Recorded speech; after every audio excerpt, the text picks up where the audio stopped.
ప్రథమ స్వాతంత్ర్య సమరయోధుడు ఉయ్యాలవాడ నరసింహారెడ్డికి భారతరత్న ఇవ్వాలి.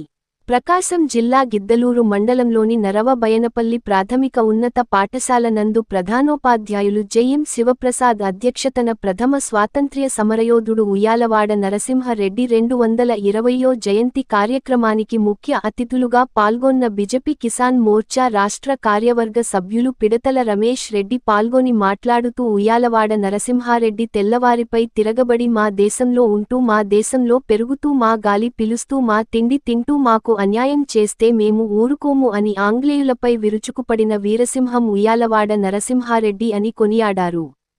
ప్రథమ స్వాతంత్ర్య సమరంలో నరసింహారెడ్డి పాత్ర, గిద్దలూరు ప్రాంతంలో కార్యక్రమాలు వారి కట్టడాల గురించి వివరించడం జరిగింది. నరసింహారెడ్డి పరిపాలన, పోరాటం ప్రాణత్యాగం వారి ఉత్తేజభరితమైన నినాదాలు వివరించడం జరిగింది. ఈనాటి విద్యార్థులు ఏమి నేర్చుకోవాలో, ఎలా ఉండాలో ఎలా జీవించాలో వివరించడం జరిగింది. తదనంతరం విద్యార్థులు నరసింహారెడ్డి పాత్రలో వారి పాటలకు సాంస్కృతిక కార్యక్రమం నిర్వహించడం జరిగింది. అన్యాయం జరుగుతూ ఉంటే ఎదిరించే స్థాయికి విద్యార్థులు ఆదర్శవంతంగా తయారు కావాలని సేవా మార్గంలో నడవాలని ఇతరులకు సహాయపడే రీతిలో మనం విద్యను అభ్యసించాలని భారతదేశంలో మన గిద్దలూరు ప్రాంతం నుంచే విద్యార్థులు ఆదర్శంగా తయారు కావాలని బిఎస్ నారాయణరెడ్డి కోరారు.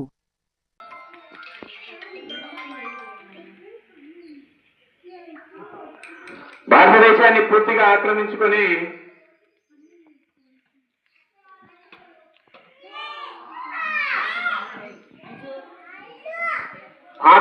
భారతదేశం యొక్క రెవెన్యూ అంటే ఆర్థిక వనరులు కానీ,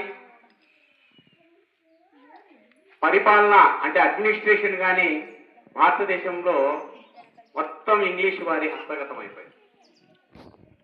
చిన్న చిన్న స్వతంత్ర రాజ్యాలన్నీ కూడా మాకు అధికారం కావాలి, మాకు అధికారాలను కావాలని మనమే కొట్టుకుంటున్నాం. ఒకరిని ఎదుగుతాడో చూసేసి మనమే ఒకరిని కిందికి లాగుతూ ఉన్నాం. రాజ్య సంక్రమణ పొందారు. ఆయన మరణము, మహానీయుల యొక్క మరణము సామాన్యంగా ఉండదు. మరి ఆయనకు స్ఫూర్తిగా కోకొల్లుగా భారతీయ ముద్దుబిడ్డలు, వీరాది వీరులు ఎంతో మంది జనించారు, ఇక ముందు కూడా జనిస్తారు. లోకా సమస్తాం సుఖినో భవంతు అన్నట్టుగా. మరి